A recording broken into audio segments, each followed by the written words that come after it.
En una sesión anterior comenzamos a hablar sobre los ajustes que en ocasiones es necesario aplicar a el valor de una empresa. En esta sesión vamos a seguir hablando sobre este tema.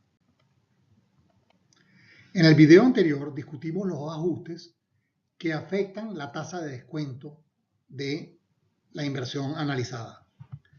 En esta presentación vamos a cubrir los ajustes que afectan el valor presente, es decir, el flujo de caja descontado. Los ajustes al valor presente los vamos a clasificar en 5 categorías. Ajustes por liquidez, por personas clave, ajustes por la propiedad de la empresa, por prima de control y los ajustes relacionados con las opciones reales.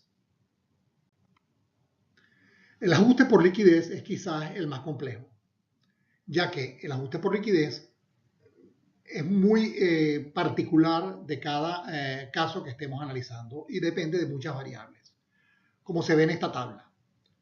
En primer lugar, el tamaño. Generalmente las empresas más grandes requieren un ajuste por liquidez más pequeño. El inversionista, dependiendo de los objetivos de inversión del inversionista, el ajuste por liquidez podría ser mayor o menor. Y ello depende de cuán líquido el inversionista aspira que sea su portafolio de inversiones. El tiempo. El ajuste por liquidez varía a lo largo del tiempo. Hay épocas en que hay cierta incertidumbre económica, por ejemplo, donde los inversionistas aspiran a tener mayor liquidez en sus inversiones y por tanto aplican un descuento por liquidez mayor. Compradores potenciales.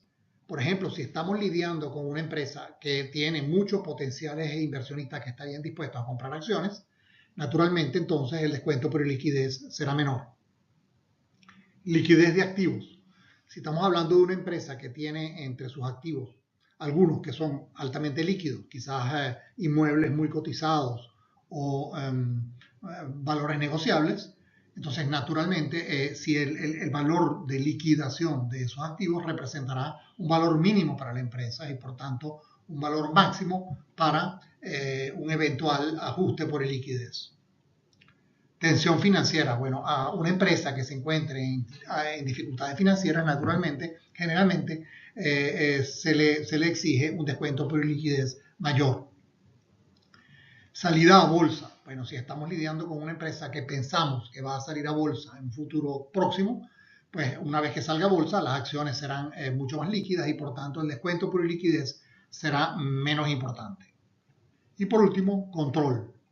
Si está en venta, si lo que está en venta es el control de la empresa, un porcentaje accionario que representa el control gerencial de la empresa, dado que los nuevos accionistas controladores posiblemente no querrán deshacerse de la empresa en un futuro relativamente cercano, entonces el descuento por liquidez también será menor. Como vemos entonces, el ajuste por liquidez es un ajuste muy sui generis que depende críticamente de cada situación en particular.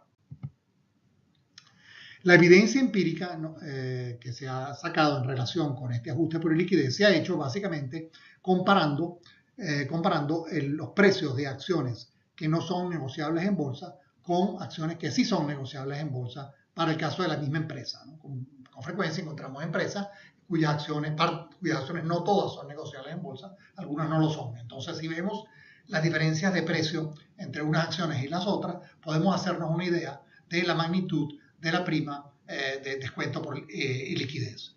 Y vemos que en promedio la prima por descuento por liquidez, con base en estos análisis empíricos, está por encima del 30%. En general, entonces, podemos concluir que un descuento razonable por liquidez podría estar al menos en el 20%, quizás en el 30% e incluso más.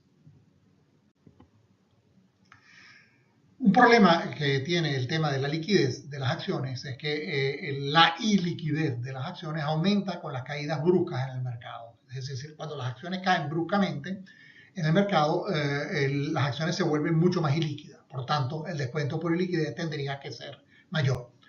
En conclusión, entonces, cada vez que aplicamos un descuento por liquidez a un análisis de una inversión a largo plazo, realmente lo que estamos haciendo es aplicando un promedio de este descuento por liquidez.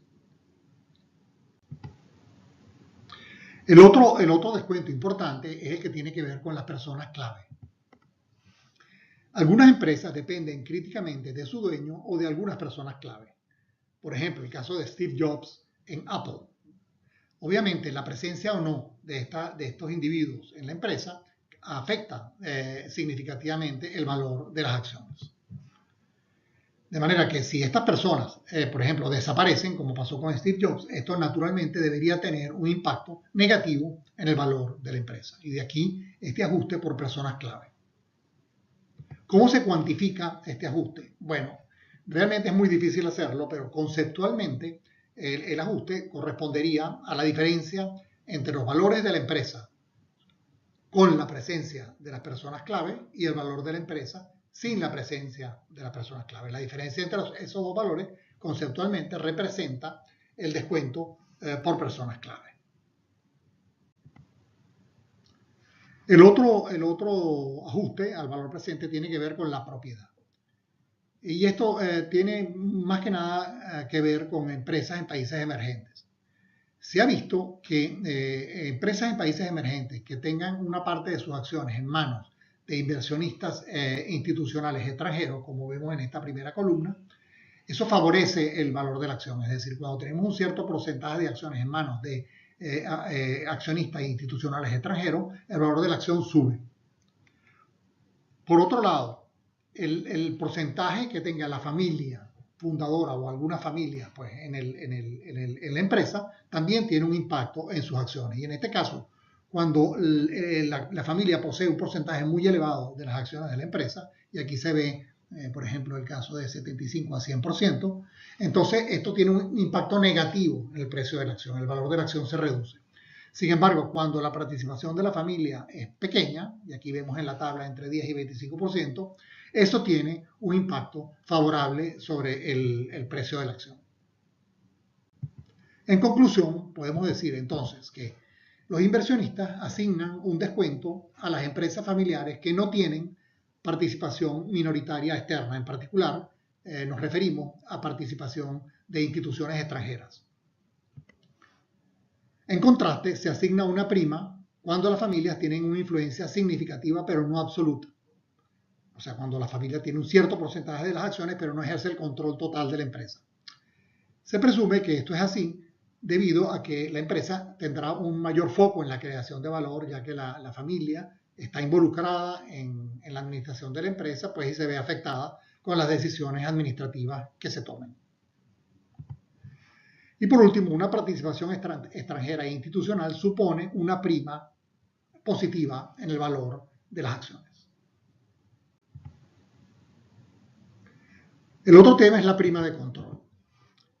Sabemos que los accionistas mayoritarios se benefician de lo que se llaman los derechos residuales de la empresa. Es decir, los accionistas mayoritarios tienen el derecho de gestionar la empresa y por tanto sus acciones tienen mayor valor que las acciones de los inversionistas pasivos. La diferencia entre el valor de las acciones que contienen el control de estos accionistas mayoritarios y el valor de las acciones de los accionistas minoritarios o pasivos es lo que se conoce como la prima de control. El valor de la prima de control depende del valor agregado por el accionista mayoritario. Es decir, que dependiendo de quién es el que gestiona la empresa, las acciones de la empresa entonces tendrán un mayor valor y las acciones del accionista mayoritario tendrán un mayor valor. Por tanto, esta prima de control depende mucho del valor agregado por el accionista mayoritario. Y por tanto, la prima de control no puede haber una regla general para la prima de control, sino depende en cada caso de cuál es el valor que aspiramos que ese accionista mayoritario va a añadirle a la empresa una vez que se tome el control. Sin embargo, hay algunos estudios empíricos en donde se evidencia, en el caso de los Estados Unidos, la magnitud de esta prima de control. Y se ve, como vemos en esta tabla, que la prima de control en promedio está en el orden de un 40%. Pero repito, esto es simplemente una referencia, ya que la prima de control depende definitivamente de cada caso en particular y en particular del valor agregado por los accionistas mayoritarios. El otro tema son las opciones reales. La regla del valor presente neto ignora las opciones reales, es decir, la flexibilidad asociada con la mayoría de las decisiones de inversión.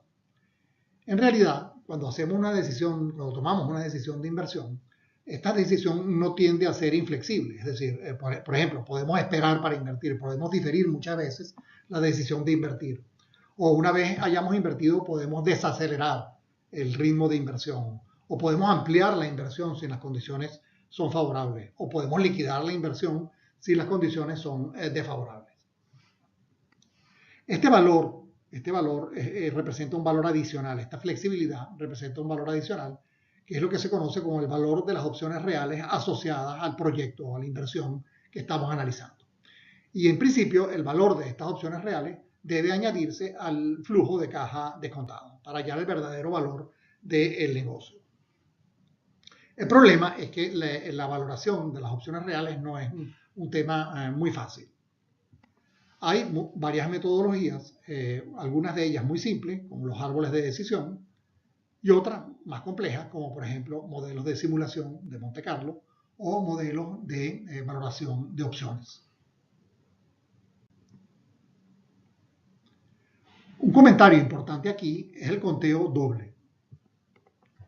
Algunos de los efectos descritos en este y el anterior video podrían estar correlacionados y de hecho muchas veces están correlacionados. Por ejemplo, el efecto de diversificación con el de liquidez y con el de propiedad. Una empresa en que los accionistas estén poco diversificados y que requeriría un ajuste en su tasa de descuento por falta de diversificación, generalmente también es una empresa cuyas acciones son poco líquidas y también una empresa cuya propiedad pues, está concentrada en algunos pocos accionistas. Por tanto, vemos que si hacemos ajustes independientes a cada uno de estos aspectos, posiblemente estemos contando doble o triple estos efectos, pues los estaremos sobreestimando. Entonces hay que tener mucho cuidado porque estos ajustes muchas veces se solapan y es peligroso sumarlos. Podemos entonces concluir que, bueno, en este video hemos complementado el video anterior al explicar los ajustes que se hacen a las valoraciones, en este caso en relación al valor presente. Y nos hemos centrado en el ajuste por liquidez, el ajuste que tiene que ver con las personas claves relacionadas con la empresa, el ajuste por la propiedad, el ajuste por prima de control y el ajuste por opciones reales. Bueno, y eso es todo lo que quería compartir con ustedes en esta oportunidad.